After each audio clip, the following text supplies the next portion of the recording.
if the Bulls actually do manage to move another step or two forward in this youth movement, i.e., they find a trade partner for Zach LaVine, they find a trade partner for Vooch, they find a trade partner for Lonzo or move on from him at the end of this season, which is his expiring deal, and they do earnestly shift more towards a youth movement, do you think that Billy Donovan can be the kind of coach that is a good fit for such a project for the organization?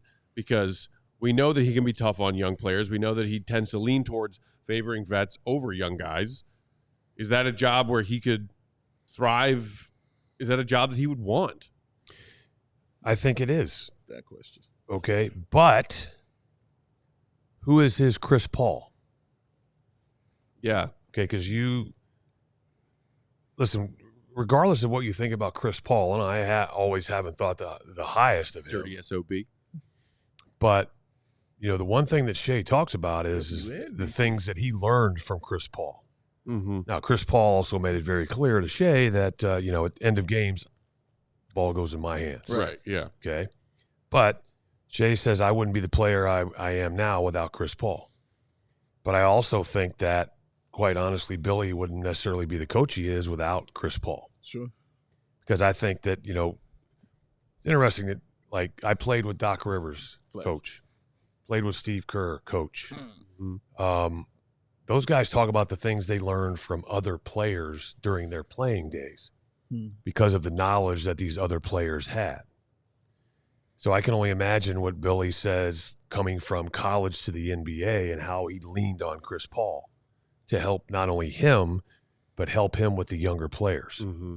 So the question is, if Billy decides, let's just say, as you said, the Bulls do accomplish all that and check all those boxes, I know because, Arturis loves Billy, Arturis would want Billy to be here. But then who's that player that bridges that gap? Yeah. Okay, is it possibly Kobe? Because now then Kobe would be going into, his 7th year? Mm-hmm. Is that right? Mm-hmm.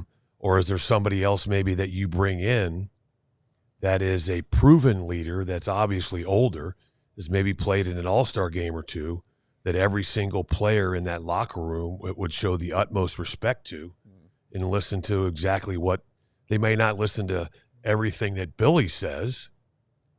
They're not hanging on every word, but they would with that individual player. I think about, when I was playing on those championship teams, Michael wasn't necessarily a vocal leader, right? He led in different ways, but probably one of the most vocal guys in some of those championship years was Bill Cartwright. Doesn't really talk a lot, but he seems to, seize the opportunity when necessary.